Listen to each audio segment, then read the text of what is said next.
Black abyss. Nyx will join us for a second too, so she can listen in. Okay. There you go. But welcome to the end.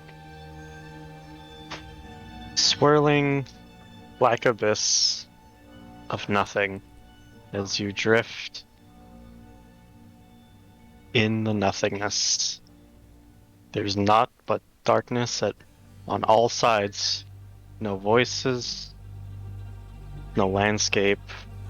You can't even hear a steam. You were literally naked. Is the ground solid beneath my feet? The ground is solid beneath your feet. It's almost as if you're stepping on water. There's small ripples, but you have there is no noise from your footsteps. Ton will look around just briefly before sitting down.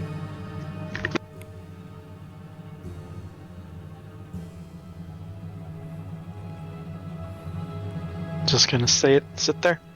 Obviously with no light, no sound, or can't even see which way he's going, can't even hear which way to go.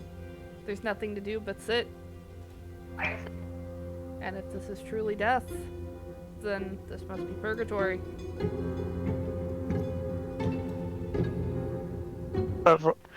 As if an eternity, it seems, passes by, you hear a voice boom out from the darkness. Is this how you really want to spend the end? No, not at all. But it doesn't seem there's much else to do. No running to the edge to see if there is an edge. No trying to go down. No trying to jump up. Just sitting there, letting the darkness take you.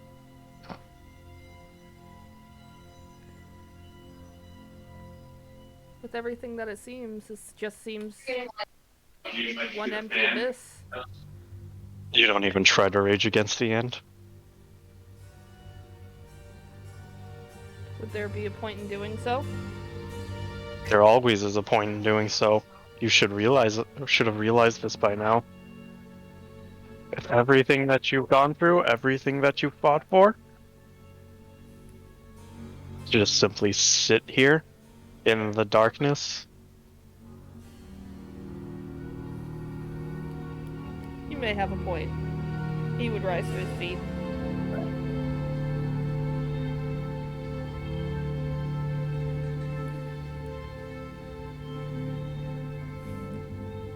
This... What? I was gonna say, after all, as much as it seems like it should end here, I can't really let it end here now, can I? I have a few promises to keep up.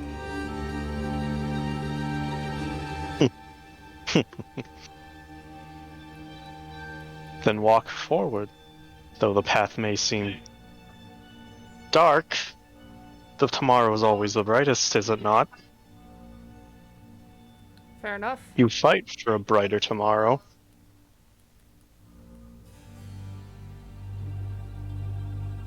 Am I really that selfless? But he would walk forward. I think rather than fighting for a brighter tomorrow, I'm more fighting at this point to keep what I have and keep what I want safe. And for those who cannot fight for themselves. You fight for a brighter tomorrow for those that cannot fight for themselves, for those that you care for. Such as that little girl, no? Yes. Every step that you take, you see the ripples begin to grow bigger and bigger, and you actually begin to hear your footsteps slowly but surely. And you see a light in the distance. He's gonna speed up and start running towards it. Yes, chase the light. And then, as you approach the light, it gets brighter and brighter. Your quiet footsteps turn into loud booms. As you enter the light, R.I.P. you Aton. see a... What? I said R.I.P. Aton. Yep, Aton finally actually just dies. He followed the light. Followed the light. But, no, you see a beautiful mountain range. You feel the crisp air of the mountains hit your face. And you are on what appears to be a floating castle.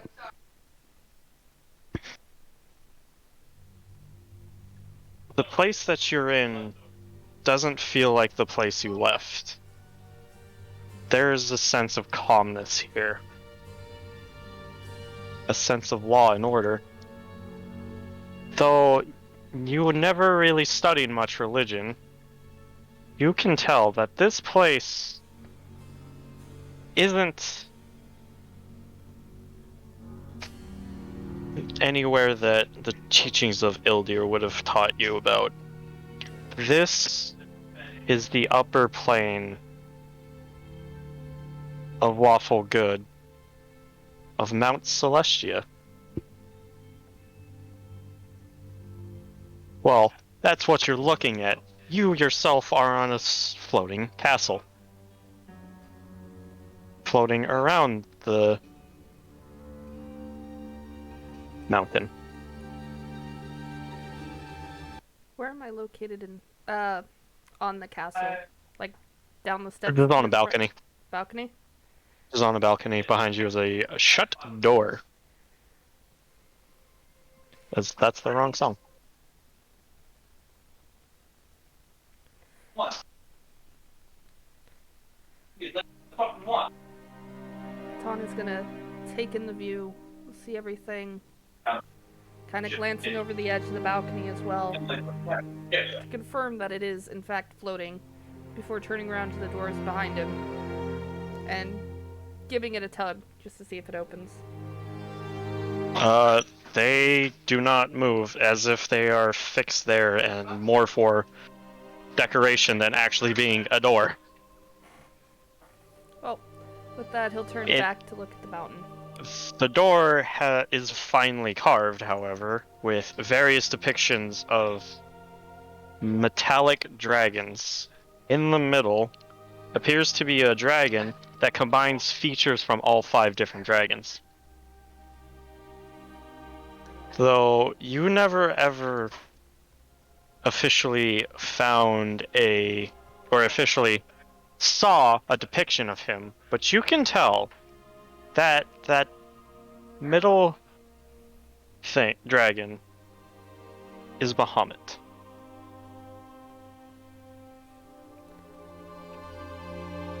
He'll run his fingers gently over the carving, more curious about it than anything. You hear the booming voice again from behind you. Intricate and beautiful, is it not? It is very well crafted. He would turn around and try to follow the voice. Behind you isn't the same dragon in the middle, but rather of a silver coloring, with a relentless storm of ice enveloping him. But you can feel the storm encroach upon you, but it doesn't feel as if it's hurting you. It feels more comfortable, a cold comfort. Like the cool side of the pillow cold. Perfect. Two back, and then paste.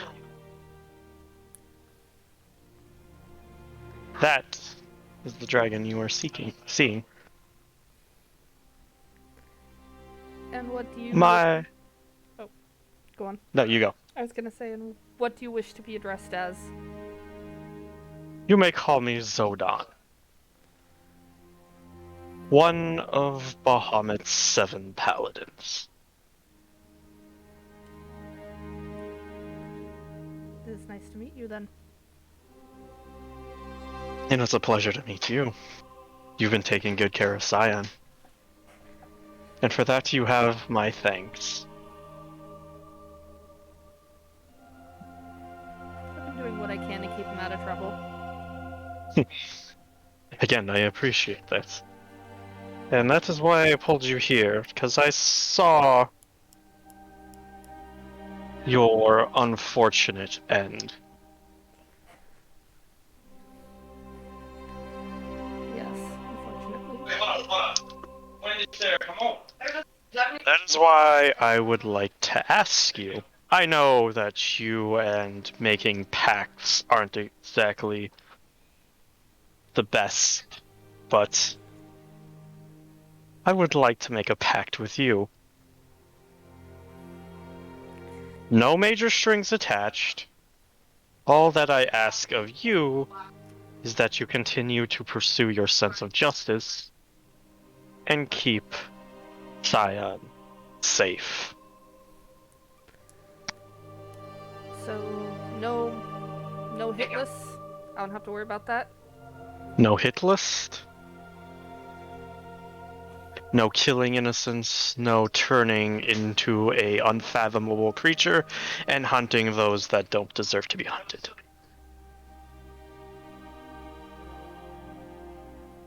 Seems easy enough. Follows in line with what I want to do anyway. And at least this one seems to be made more on my own terms, and more being in the right state of mind than the previous one. I knew you would.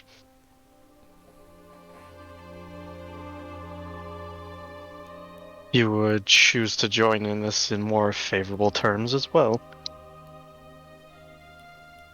And, as a sign of good fortune, he holds out his hand, and in his hand appears the Great Blade of the Wild Hunt, which he crushes it in his hand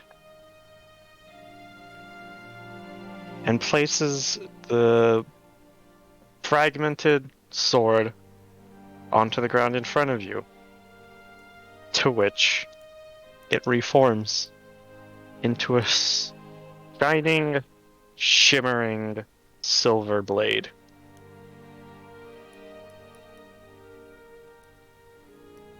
This weapon is called Justice.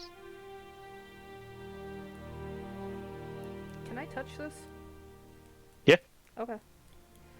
It feels warm to the touch. Just because it's silver. Oh, yeah, no. Okay. Yeah, Atan will reach for it and picking it up, moving it so he can feel the weight of it. It feels comfortable. Like it was made for you.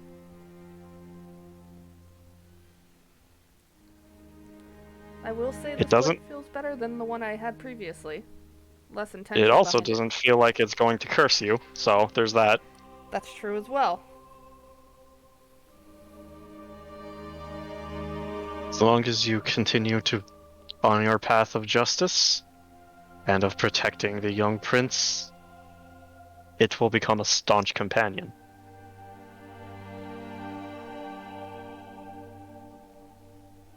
Yeah, I could see me doing this.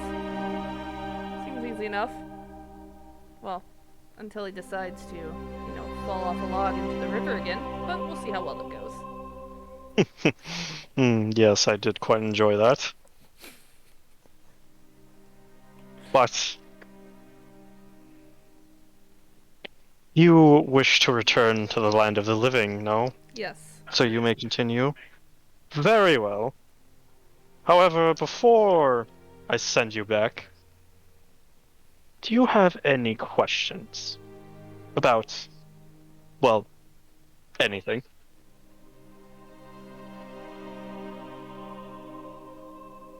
Because I know you mortals are so curious and always like asking questions.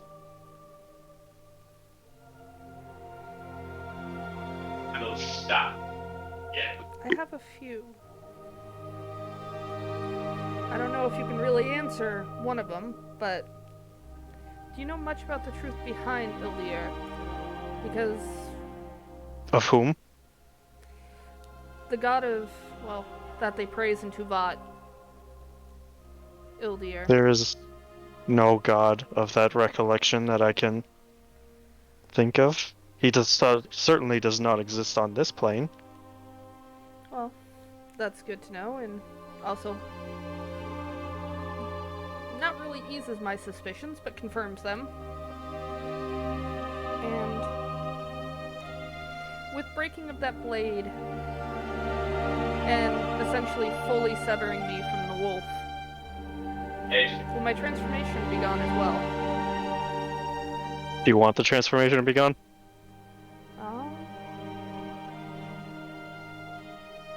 It can be if you wish, but I'm thinking about it because story-wise and kind of fitting what we're going with, it would be better to say yes. Because you can think on that if you want. Yeah, I'll think on it. Fuck. Just because with the transforming, and then if my health drops low enough, I'll attack innocent creatures. Yeah, that one is up to you. If anything, I'll come up with something else. But if you want to keep it, or if you want to get rid of it, then just let me know. So that question is up in the air for now. Okay, I'll let you know before Saturday. Okay. Is there any way to get this mark off my face? They found them. They sat out all day. Yes. What do I have to do? Because right now, as much as it might be a boon when we go to Tuvat, it's also going to be a major hindrance as well. He brings down his head, and with his massive eye, which you see is also like that of the churning storm around him.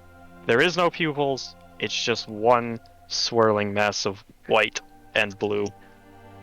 As he stares intently on the mark. He raises his hand, and even though his claws are giant, he manages to gently caress your cheek and just wipes off the mark. There we go. Thank you. The blemish has been removed. I have one last question. So many things seem to be tied to Scion. And a lot of us seem to be getting marks from dragons. I'm guessing these two things are related at this point? I cannot tell. Understandable. I just thought I would Puts ask. his claw up to his massive dragon lips. That could have been worded better, but he puts his claw up to his mouth and says, "That would be spoilers now, wouldn't it?" Fair enough. I just wanted to ask. Then, that's really it for my questions. You are far more interesting than I first thought. When you first agreed to be his shadow, his blade. I hope you continue this trend of intriguing me. Well, Him and his godmother both take great interest in all of this.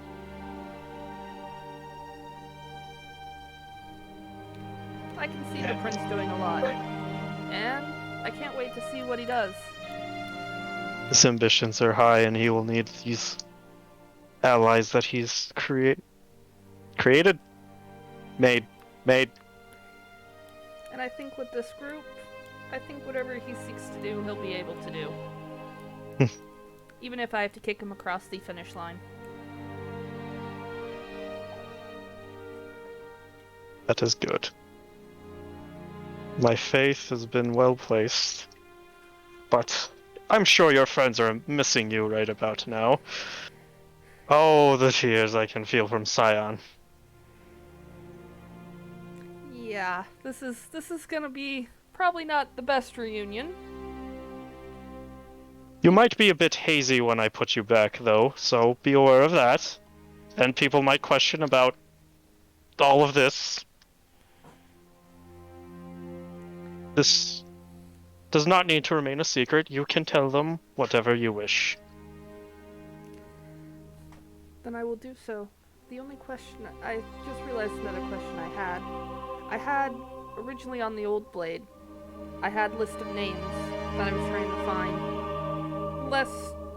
It originally started as a hit list from the wolf, but now we're using them to actually try to find the people. I'm guessing that list is gone now, or that ability to find them from the sword. The list is. You notice that the names are still on there, but only when you try to like intently focus on it, they'll show up.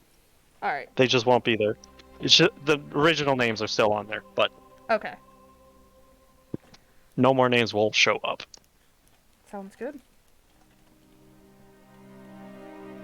Then I thank you for this.